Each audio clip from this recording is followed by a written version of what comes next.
What up, YouTube? This is the Scrubquad here, bringing you a 2011 SummerSlam review from the Cash Kelly and AC Network. Now, this pay-per-view is definitely controversial. A ton of good things happened, and a ton of strange things happened. So, without further ado, let's just jump right into this pay-per-view. So, this pay-per-view started off with a six-man tag match between The Miz, R-Truth, and Alberto Del Rio versus Rey Mysterio, Kofi Kingston, and John Morrison. And this match had a bunch of high-octane maneuvers, and it ended up with Rey Mysterio hitting a 619 on R-Truth to win the match for them. And it was just a good way to start off the pay-per-view, just get things rolling a little bit, putting six guys who a lot of people were unsure if they were going to be at SummerSlam in the pay-per-view. Next, we had Mark Henry versus Sheamus. Now, going into this match, I wasn't feeling it too much. I don't really watch SmackDown a lot, so I don't know if there was a ton of build-up or anything, but I wasn't feeling it. But this was actually a very good match for two bigger guys who, in the past, used their strength to win their matches. And this match ended up with Mark Henry winning via countout after Sheamus hit the bro kick, sent him out of the ring. Then he went to go throw him back in the ring, and he ended up getting slammed through the side security barricade into the crowd, and that was actually pretty cool. Sheamus literally went flying a couple feet, and he ended up getting counted out. So it sort of makes both men look strong because neither of them got pinned, even though Sheamus got thrown through that barricade. I thought it was kind of funny to watch the crowd go. They were all like there, and when they came running, they were all just like whoosh, and they just dispersed. I thought that was pretty funny. But this was definitely a good match. It definitely exceeded my expectations. And hopefully this will continue for the next couple months. Maybe they'll have a match at Night of Champions, or I don't really know because neither of them are champion. But hopefully it'll continue on to Survivor Series. Oh, after that we had CeeLo Green's live performance, which I was not feeling that, to be completely honest. I thought he didn't sound as good live. I mean, no one sounds as good as they do on tape, but I thought it sounded like he didn't have enough air in his lungs to sing, if you ask me, but that, I don't know. And another problem I had with this is if you can't sing the chorus to one of the songs that you're singing, like, you're not allowed to say it, you probably shouldn't be singing that song. I don't know, maybe that's just me. Maybe other people liked it, but I personally didn't. But maybe that's just because I don't like his music to begin with. Next, we had Wade Barrett versus Daniel Bryan. And this, it was a solid match, but the crowd wasn't really into it, and it was definitely one of the worst matches of the night.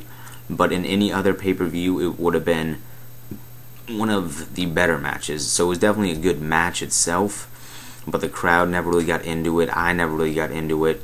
I actually, during the middle of this match, I got up to get food because I just was not feeling it. But Wade Barrett did end up winning this, even though Daniel Bryan was in control most of the match. Why do I keep saying map?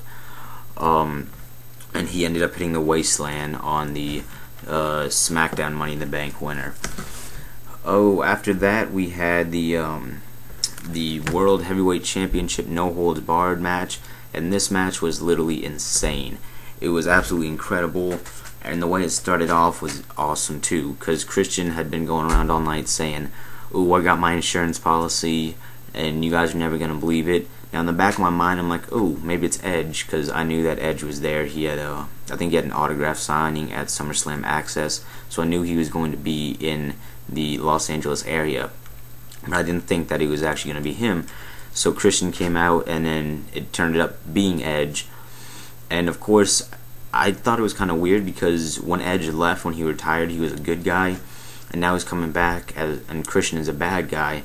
And he did get a thunderous ovation. The crowd went wild. And he pretty much came out and he said when he retired, he opened the door for Christian, and Christian successfully won the title, but then he lost it 5 days later.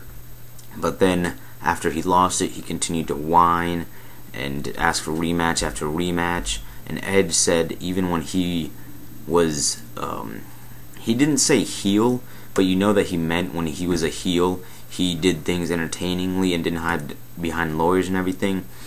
And then he pretty much said, and I quote, shout out to Michael Cole, I didn't remember my friend being a whiny little bitch, unquote.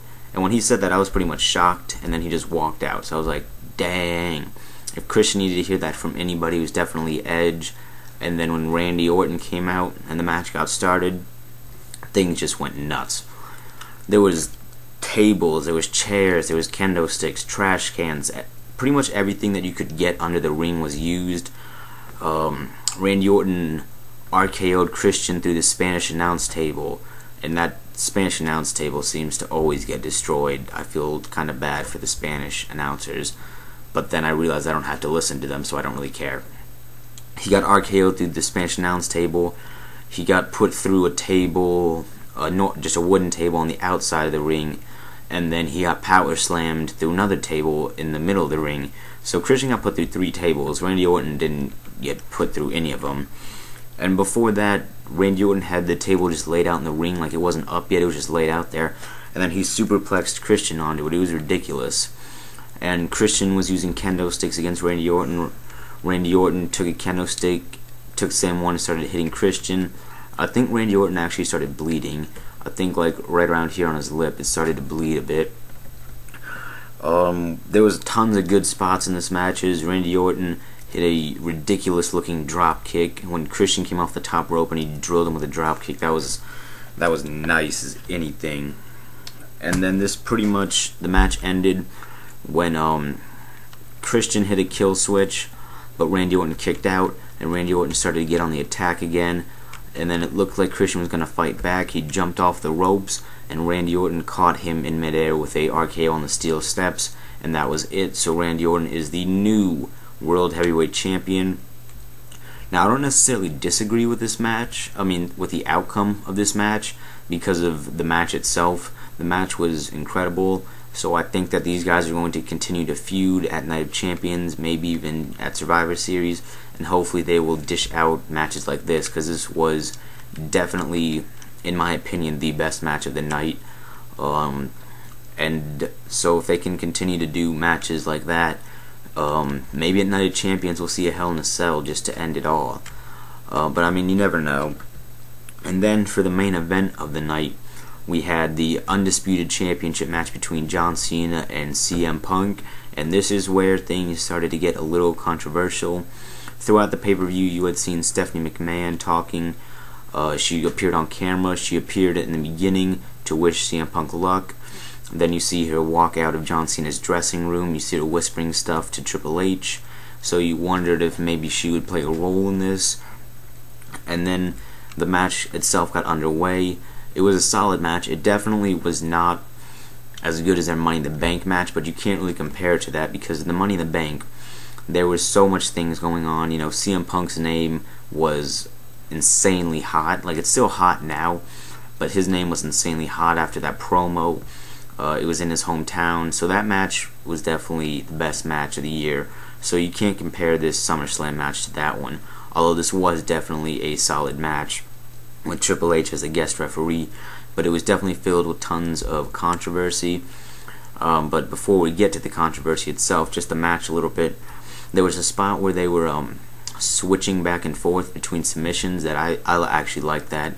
CM Punk would get locked up in the STF, he'd reverse it, lock Cena up in the Anaconda Vice, and then Cena would put him back in the STF, and then he'd go back in the Anaconda Vice. And they just switched that up a little bit. And then the ending itself, CM Punk kicked out of an attitude adjustment. He hit Cena with a go to sleep. Cena kicked out of that one, but then he got hit with another go to sleep. And Triple H counted 1, 2, 3, and that was it. But Cena's foot was on the rope. And I thought that Cena would, get all up in Triple H's face, but all he really did was he quietly exchanged a few words with him, and then he left. Now, I don't know if that's like a part of a bigger picture, but isn't John Cena supposed to be the hustle, loyalty, and respect? That's not very hustling. I thought that he lobbied to get the match restarted or something. That didn't happen. He just quietly said a few words and walked out. So I don't really agree with that part unless something bigger is going to happen. And then Triple H gets out of the ring, and then from the crowd you see a returning Kevin Nash charging into the ring, and he hits CM Punk with a jackknife powerbomb, and he scrambles out of the ring. And then, of course, whose music do you hear? Alberto Del Rio. He comes and he cashes in his Money in the Bank, and he is now the new Undisputed WWE Champion. Now, I kind of thought this was going to happen, but I didn't think they would actually do anything about it, because, you know, they were so heavily relying on this CM Punk John Cena to sell it, that I thought they would definitely have one of those two come out as the champion, but instead it's Alberto Del Rio. But the good thing about this ending is it leaves things wide open. It gets people guessing. I mean, you think, why is Kevin Nash there? Why didn't Triple H restart the match? Why didn't John Cena do anything? Could we possibly even see a John Cena CM Punk team up against Triple H? I mean, not saying it's going to happen, but anything's possible. And now you have Alberto Del Rio as the new Undisputed WWE Champion. So this pay-per-view is definitely controversial, but overall I thought it was actually an insanely good pay-per-view. I think it was better than last year's SummerSlam, and hopefully we will be able to find out a little bit more on this whole WWE Undisputed Championship situation on Monday Night Raw, where Alberto Del Rio will actually defend it against Rey Mysterio, and maybe in the few weeks to come figure out what this whole Kevin Nash business was about. So that's it for me. I hope you guys enjoyed the pay-per-view, and I will catch you guys later. Peace.